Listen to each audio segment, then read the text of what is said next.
আমার সামনে যে ভবনটি দেখতেছেন এখানেই প্লেনটি ক্র্যাশ করেছিল। তৈরি হয়েছে আমাদের দেশে যদি কোনো দেশ আক্রমণ করে আমাদের দেশে এমন অবস্থা যে আমরা সাইরেনও দিতে পারবো না। প্যালেস্টাইনে তো সাইরেন বাজে, হ্যাঁ বাঁচো আমাদের দেশে। দূরে এই যে কলেজের পিছনে লাগে ফায়ার সার্ভিস, 5 মিনিট লাগে আসতে, ওরা আসে 40 থেকে 50 মিনিট পরে। এটা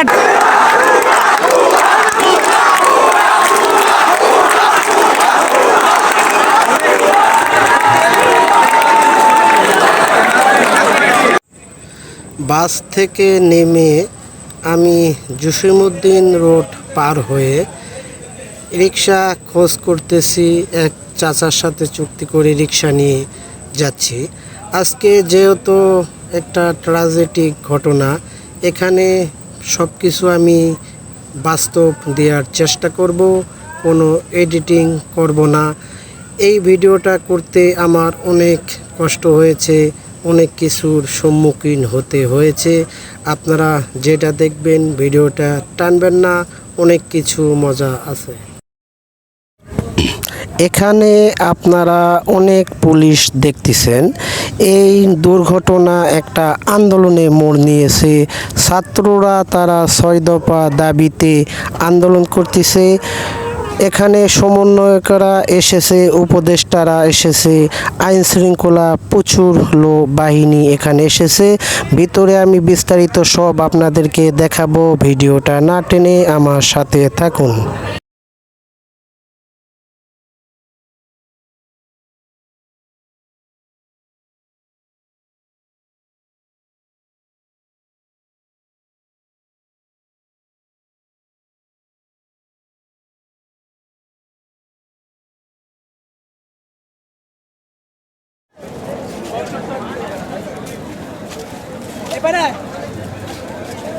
আরে আউস না বাবা, শরীরের অবস্থা খারাপ। এই সেটাই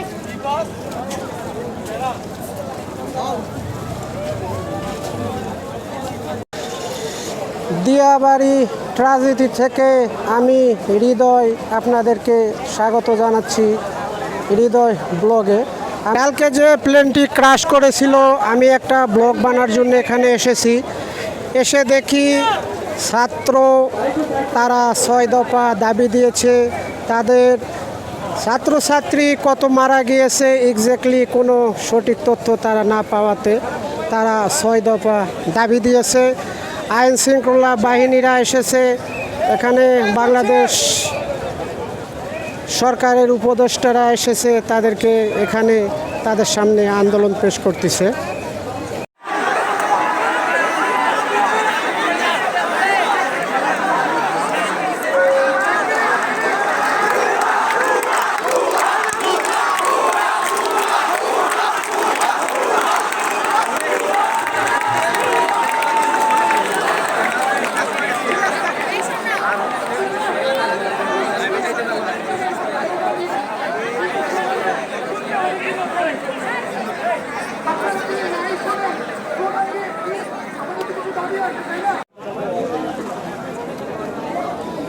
দেখতেছেন বিক্ষুব্ধ জনতা, সেই দিয়াবাড়ি প্লেন ক্র্যাশের কারণে অনেক বিক্ষোভ হচ্ছে এখানে।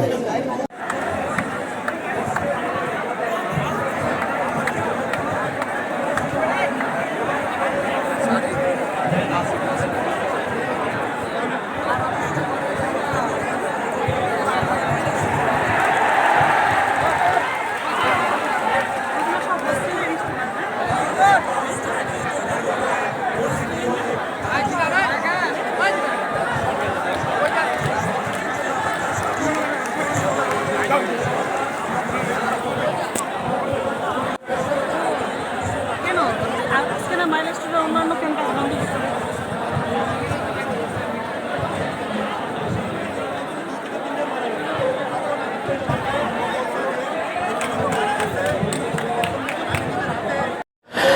এক ছাত্র এখানে ব্রিফিং করতেছে, চলেন আমরা তার কিছু কথা শুনি। তৈরি হয়েছে আমাদের দেশে যদি কোনো দেশ আক্রমণ করে আমাদের দেশে এমন অবস্থা যে আমরা সাইরেনও দিতে পারবো না। প্যালেস্টাইনে তো সাইরেন বাজে, হ্যাঁ বাঁচো আমাদের দেশে। কেউ যদি কোনো আক্রমণ করে আমরা কি বাঁচতে পারবো? আমাদেরকে এয়ারফোর্সের সেই সক্ষমতা আছে। We need to reform our air force, we need to reform our self. It is not only about the government. ভাই এখানে খালি গভর্নমেন্ট আর এয়ারফোর্সের দোষ দিয়ে লাভ নাই। এখানে যারা এখানে থাকেন এলাকাবাসী, এখানে যারা আছেন, এখান থেকে 5 মিনিট দূরে এই যে কলেজের পিছনে লাগে ফায়ার সার্ভিস, 5 মিনিট লাগে আসতে, ওরা আসে 40 থেকে 50 মিনিট পরে। এটার ড্রাইভার কে নিবে? এখানে যদি ওরা একটু আগে আসতো অনেক অনেক অনেক বাচ্চা বেঁচে যাইতো, বিকজ এই প্লেনটা ক্র্যাশ করার পর এখান থেকে যে বের হয় এক্সিটটা, ওই এক্সিটটা বন্ধ হয়ে গেছে। এই যে এখানে দেখতে পারেন যে সিঁড়ির যে রাস্তাটা ওইটা বন্ধ হয়ে গেছে প্লেনের এক্সপ্লোশনের জন্য। ওরা যদি আসতো টাইম মতো তাহলে অনেক বাচ্চা মারা যেত। এখন হঠাৎ করে যে এক্সপ্লোশনের কারণে যে মারা গেছে ওদের তো আর বাঁচার আশা নাই, বা যারা পাশে ছিল জানেন, এবং আল্লাহ সহায়ক আমাদের। আর বাংলাদেশে সবসময় যখন কেউ মারা যায় তখন দায়ভার কেউ নেয় না, কিছু টাকা দিয়ে দেয়, আমাদের জীবনের মূল্য জাস্ট কিছু টাকা। একটু সমবেদনা, চল আর কিছু নাই এখানে, এটাই।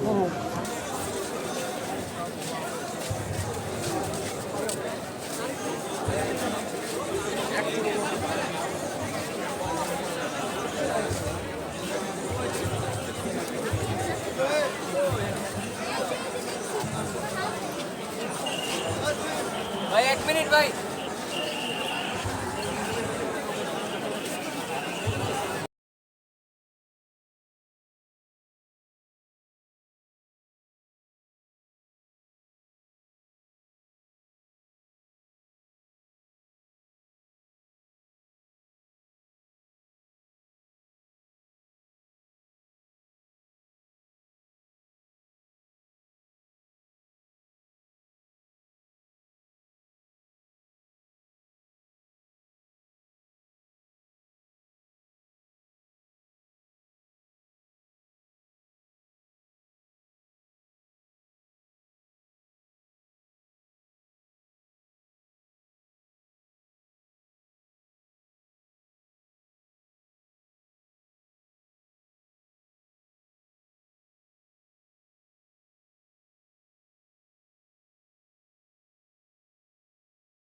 বিমানের জন্য মনে হয় এই জায়গাটা করতে হচ্ছে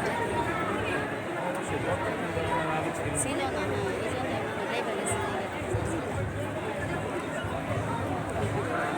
এরকম বাইন্ডে যদি একটু বাইন্ডে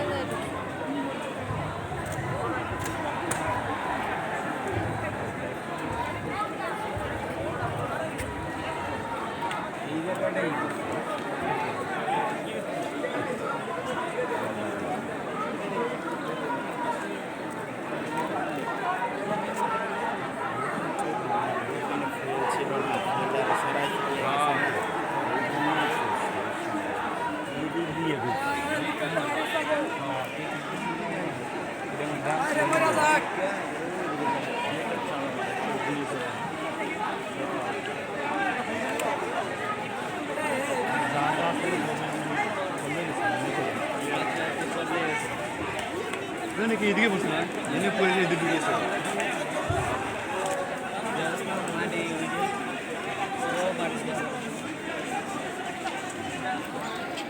শোনা এর আগে কিনা অনেকেই বলতেছে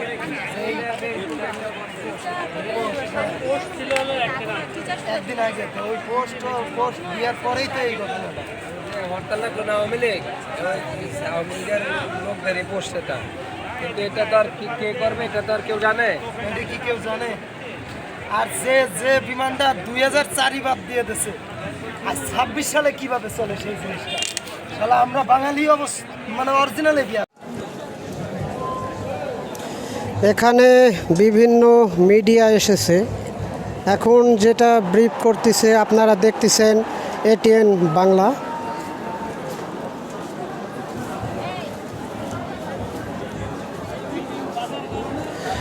এখন যে অংশটি দেখতে পারতেছেন এখানে সেই প্লেনটি ক্র্যাশ হয়েছিল, এই সেই ভবন, এখানে অনেক ছাত্রছাত্রীরা ছিল।